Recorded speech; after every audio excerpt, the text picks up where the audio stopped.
Christina. This is Al. He's been telling me for a decade that he's practically a doctor. So we decided to test that theory. Seriously though, he's not a doctor. He's an idiot. And honestly, medicine is constantly changing. So I'm probably wrong too. The point is, this is not medical advice. Morning. Good morning. What do we got? I have a 36-year-old female who's 102 kilos, came in from a car accident. Has allergies, seasonal allergies, and an allergy to latex, not Lasix, very different things. Not her biggest problem at the moment, I'd imagine. No. Has a medical history of obesity, but that's really it. Heart rate 125, sinus tach. Blood pressure is 92/46, respiratory rate of 27, Tmax of 97.9, and an O2 sat of 94. She's awake, alert, oriented. Her pupils are free and brisk. She's very anxious. Car accidents will do that to you. Pulses are +1s, heart tones are normal. She has a 3 to 4 second cap refill, cool extremities with a warm central. She's tachypnic. Her lungs are clear. There's no signs of respiratory distress. Her abdomen is round. She's got left upper quadrant pain. She is obese, so it's hard to tell if her belly is soft or not. She has positive bowel sounds. She's complaining of left shoulder pain. There's bruising noted on her extremities, and she's got complaints of rib pain on the lower left chest. No infectious disease concerns at this point. She's got no home meds, no access currently, but we're working on that. And we'll get some labs and we'll put in access. Yeah, but she was in a car accident. Mm-hmm. That seems like the major thing we should. So I'm assuming there's no holes in her that aren't supposed to be there or anything like that. What we found. Okay, good. Well, it's a car accident. I don't feel like that. No bones protruding or anything. Good. But the shoulder. So what am I concerned about? It sounds like the shoulder's a problem, and maybe something with the stomach that we need to figure out. Yeah. Well, she's got left shoulder pain and then pain on the left lower rib cage and the left upper abdomen. Her left. Yes. Not so stage left. Yeah. Not your left. Anatomical positioning. Well, obviously, I'm a doctor. I know that. Okay, so she banged up her entire left side because car accident. Was she the driver? Yes. Okay. So let's start with what was her pulse? She's got a heart rate of 125. Pulses are +1s. Okay, and we've got and you said she's a lot alert and times. She's talking to us. She's anxious. Sure. A little tachypnic. Yeah. Okay. So then, I don't see anything here that is gonna kill her yet. I'm assuming that's my job. I think that's what you're. Yeah, that's right. All right. So let's get a look at that. Let's start with we can take a look at the stomach. So let's do an ultrasound of the area with pain in the stomach. Okay.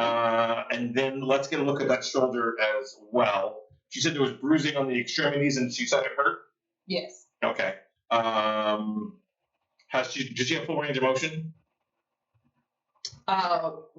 She's moving okay, but she's favoring that left side, so we have not done a full exam at this point. Okay, so then let's get an x-ray of the shoulder there too. See if there is anything broken inside of there. And let's see here. There's bruising on the extremities, but is the blood pooling or just regular bruising? It just looks like regular bruising. Okay. From, So let's start there and see how that goes. Okay. We also got a peripheral IV in 18 gauge, and we've got some lab results done. Mm-hmm. Her H&H came back 6.2 and 19.4. Everything else was pretty unremarkable at this point. But that seems low. That does seem low for H&H. Mm-hmm. Yeah. Hemoglobin is inaccurate. Right. I knew that. It's a blood thing. Making sure we're communicating clearly. Yeah, right. Absolutely. It's a blood thing, and it was the hemoglobin count was low. Yes. Is what you just told me. Yep. And that means I know what hemoglobin does. It's a blood thing, and it. There's lots of things the blood does. Yeah, obviously, I know that too. I'm not talking like this to stall. You would never. I know, obviously not. I'm a doctor. I'm supremely confident. I know exactly what I'm doing. What would a real doctor do? Let's. Do the opposite of whatever you're about to do. Okay, so if the hemoglobin count is, let's give them blood. Okay. But like good blood. Like As the opposed same to type. old expired blood, or We'll like, make sure it's the same type of blood. Just this is all I got. yes, we will send a type and cross, and Yeah, make get sure. blood that's not going to cause reaction. Wonderful. And then How much blood would you like to give her?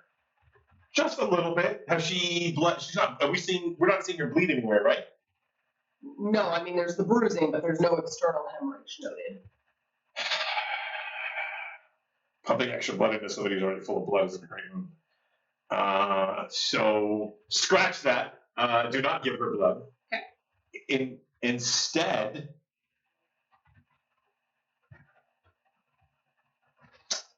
let's see. What was her blood pressure? 92/46. At some point I should figure out what a normal blood pressure is. So I thought they would teach that in med school. you would think. I actually don't know if you know this or not. One of the reasons I'm a little rusty is I normally am teaching. Yeah, I teach a lot of. So you're not teaching the new doctors the normal ranges for things. Okay, that's gonna be great. Yeah, that's actually why this entire hospital. I'm surprised it's still open. Me too. I got no idea. I will tell you. Okay. Blood pressure is low. Right. Okay. So let's rate They the. teach that in nursing school. Good. Thank God one of us is learning Nobody something. needs to know. So they just if it was on an episode of Scrubs, I would know it. So It's because there's nurses in Scrubs. there are two. Carla is a There are phenomenal 2 nurse. nurses in Scrubs. There's like 3 or 4 doctors in Scrubs that actually matter. For the whole hospital. Yeah. So let's give them medication to increase their blood pressure. Okay. You can So pick epinephrine? something like it's not, the blood pressure's not that low. Like epinephrine's gonna rise real fast, isn't it? Yeah, it can also make your heart rate faster. If she's already a little No. faster. Yeah, just something So, that's gonna increase the pressure slowly without jacking up the heart rate. I mean, anything that increases blood pressure will increase the heart rate, but dopamine might be a little more gentle. Yeah, something. Yeah, a small dose. Okay. And monitor her very closely.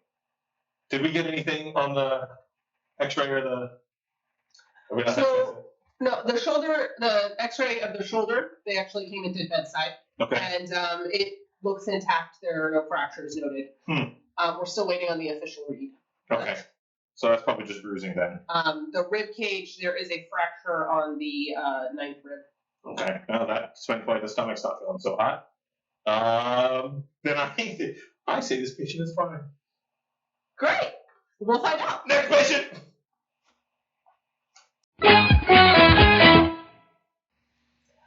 The patient is definitely dead. Yeah. Like real dead. What's hemoglobin? So that is a measure of your red blood cells' oxygen carrying capacity. It's like the iron in your blood. That determines how many buses you have to carry the oxygen to your tissues. All right. So if you don't have enough buses, you can get all the oxygen you want in your lungs. It's not getting anywhere. So what do we have here? What killed him? So this was a splenic laceration. I hate when my spleen does that. Laceration means cut. Laceration means cut. So this is actually a very common complication of motor vehicle accidents. It's one of the most common reasons for you to have a splenic laceration. The spleen is extremely vascular, and especially with a lot of arterial blood. Mm-hmm. So arterial blood whooshes and gushes, whereas venous blood is kind of like meh. So There's a couple it's jokes in there, much but we're just slower. going to keep going. But that's important because that means you bleed very fast and a lot because you've got that pumping action behind arterial blood. So you're going to have a lot quicker blood loss and hypovolemic shock from that. It's also, the spleen is very important to the immune system. So ideally, we'd like you to keep your spleen. But So this was internal bleeding?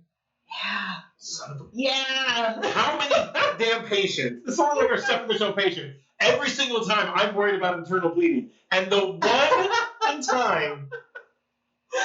So you kept asking, well, is she bleeding anywhere? Are we seeing any blood loss? And I'm like, not external blood loss. But that's what you kept asking about. Well, I was asking, like, there's like the blood pools underneath the skin and you can tell or something? So the problem is this patient is obese. Okay. So if you have blood I have that same problem. in the abdomen, but you have a lot of fat layers over your abdominal cavity, Then you don't the see the belly blood. can still feel soft because you're feeling the fat tissue until you have like a whole lot of blood in the abdomen. At which point it's probably too late. So I have taken care of an obese patient who had been bleeding into the abdominal cavity for about a week before we could see the belly actually coming up higher and the firmness in the top part of the abdomen because there's less fat there. And drained 7 liters of blood from the abdominal cavity. So should I have done? So I should have given them blood, but that's not going to help it if we don't get the hole fixed. right, but you also have to stabilize them. They look stable. What wasn't stable? She was in the beginning stages. She wasn't quite dying yet. Tachypnic, so That just means the tachypnia. heart was beating. Tachypnia is the high respiratory rate, High respiratory. which anxiety can cause. Right. But also, if you're having trouble getting oxygen to your tissues because of a low hemoglobin, your body is going to increase your respiratory rate. She's also tachycardic, which is the high heart rate, and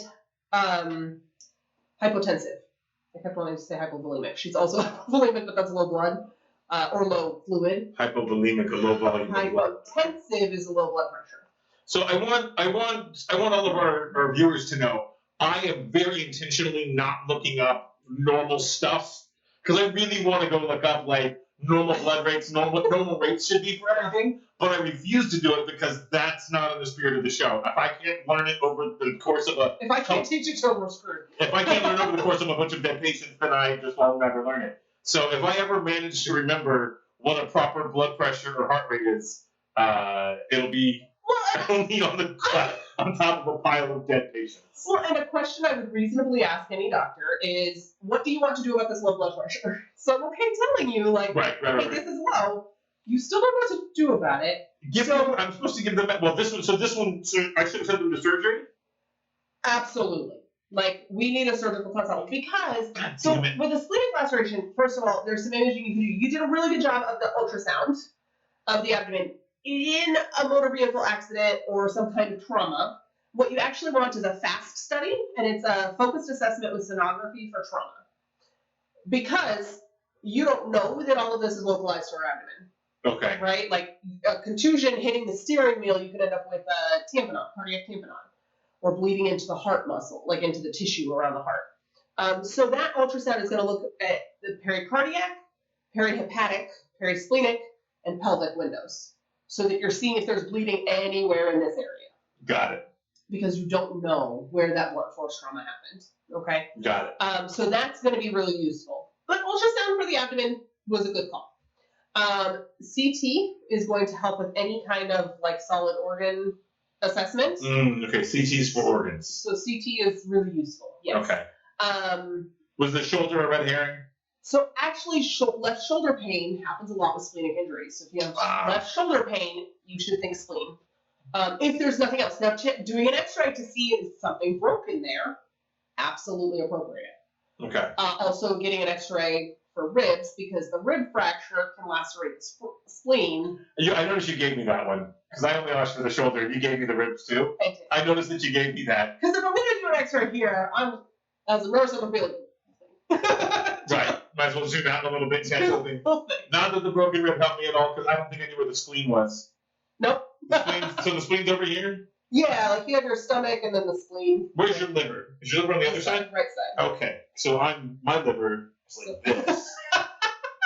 Okay. Yeah. People think I'm fat. It's actually mostly liver. Oh, Yeah. that's probably a sign of heart failure. But Mine runs like a well-oiled machine. It's I have a super liver. The further down the liver, the worse the heart disease. Well, my liver's up here. It actually backs up against the lung a lot. So I actually can't take deep breaths and my liver gets in the way. So a little sinus versus heterotaxy going. That's what I was thinking. Whatever. Okay, so I should have sent them to got an OR consult and a fast. So the fast study probably would have shown you if she's in hypovolemic shock, like starting hypovolemic shock. Okay. A fast study probably would have showed you that bleeding. Fast. What's it stand for again? Focused assessment with sonography for trauma.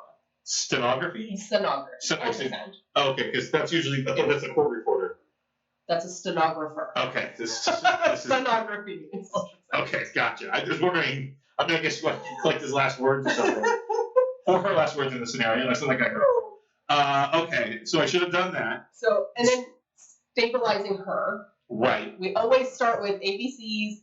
Stabilize your patient. So she has an airway. We're breathing. Breathing and circulation. Circulation's our problem. I remember my ABCs from my. I remember that from when I used to be a first responder, which is not helping me at all here. But no, because as a first responder, you're like, where's the blood outside the body? right, yeah, they don't. They just teach us the first responder training is just make them hold still until somebody gets them and knows what they're doing, and that's about the extent of first. You're all now still not certified first responders, but I'll give you the crash course. Make them hold still until somebody gets there. That's about the. There might be a little more term than that, but I mean, CPR is like, well, that's the thing. The longer I did it, the more I was like, the more I learned, the more I was like, so you just want me to not do jack shit. Make sure nobody makes it worse. Don't make it worse. Yeah, that's the key. Don't make it worse. I mean, you have CPR and putting stuff over the wounds and stuff, but palpating the abdomen could make it worse. So yeah, that's probably for the best. They didn't teach you that. So blood would be the best for her because there's internal bleeding. You could, if you don't know what's going on, give some fluids just to start with to bring that blood pressure up and lower your heart rate. So if I told you to give them fluids, what would you give them exactly? If you didn't specify normal saline or LR, if I'm feeling real generous, I'll give the right things. Lactated ringers, it's a more balanced isotonic solution. Right. Right, obviously. So there are fluids that can cause. Do you put that into the bloodstream? Yeah. Okay. Normal saline we give like it's candy. Yeah, right. No, but you put it into the. I mean, I never know exactly where. I assume the bloodstream. But I'm not asking this patient to drink a lot of water. Well, no, but I mean, I know that you just stick a needle and you start pumping them full of fucking bags of everything. Yeah. So I mean, that's all going to the bloodstream. So you just pump saline. All right. So yeah, I would just give an isotonic solution. So something that's not going to push fluid out of the blood circulation or like something that's going to have more osmotic pressure to draw it in. I just want to get fluid in the bloodstream because the problem is, like you were saying, she has blood in her, but it's not in the right spot. You need her blood inside of her vasculature so that it's perfusing. Got it. So also, because this patient is bleeding, you're not just losing red blood cells. So that's what was low with her, but we're also going to start losing our plasma and our platelets, all that kind of stuff. So you want to give like a 1-to-1-to-1 transfusion of plasma, platelets, and RBCs, or a 1-to-1-to-2, which would probably be better in her case because her H&H is so low, which would be 1 unit of plasma, 1 unit of platelets, and 1 unit of, or 2 units of RBCs for each, like to keep that cohesive, like you're replacing all of the blood products, not just RBCs. If I just gave her blood, would that do the same thing, or would I need to not? No, so the RBCs would bring up your red blood cell count, but you're not going to be able to stop any kind of bleeding or slow down bleeding, and then you're losing your other coagulation factors. Got it. So plasma and platelets are also very important. Got it. Okay. So, also, part of her instability could be that if there's a ton of blood accumulating inside of her abdominal cavity, that could be causing, like putting pressure on the IVC or your aorta, and could cause a lot of instability. So you may need to relieve that while you're waiting to get her into surgery. So you may need some kind of drain placement to try to remove that fluid. Oh, we gotta go the blood out. But then you're going to need to give her a lot of blood products, especially if you have a continuous bleed. So non-surgical management is really useful for these patients to try to salvage the spleen because of all of those. So the spleen also does a lot for your immune system. So if you have to remove the spleen, they're going to be at risk for infection their entire lives. Prophylactic antibiotics, vaccines, like all of that's going to be really important because like an AIDS patient, an infection could take them out very easily. So we try to do non-surgical management. However, this patient is unstable, and if you have a continuous bleed, they got to go to surgery. They can try to embolize the spleen and stop just the bleed. depending on what that looks like, that comes with its own risks, or they may just have to do a splenectomy. Which is removing the spleen. Yes. Maybe I should try being a surgeon. Maybe I should go for surgery instead. We got a whole lot of other patients to talk about. All right, folks. So is there anything else here? I mean, I think I screwed that one up pretty royally. So you did. The dopamine, not going to be helpful if you have no blood volume. So. Right. Well. But it was a good thought. It would bring up the blood. Yeah, this is like lupus, man. This is like my lupus. So make sure to check out. We will have links for additional information on hypovolemic shock and on splenic lacerations and how those are managed and treated. Thanks for tuning in, and make sure. Hey, don't forget if there's anything else we missed or anything else you think we should have mentioned, please include that in the comments. As a reminder, again, non-medical advice. Yep. One of us is an idiot. The other one is still not an actual doctor. So we'll let you figure out which one's which. I think they already know which one's which. Dear God, I hope so. Thanks, everybody. We'll see you next time.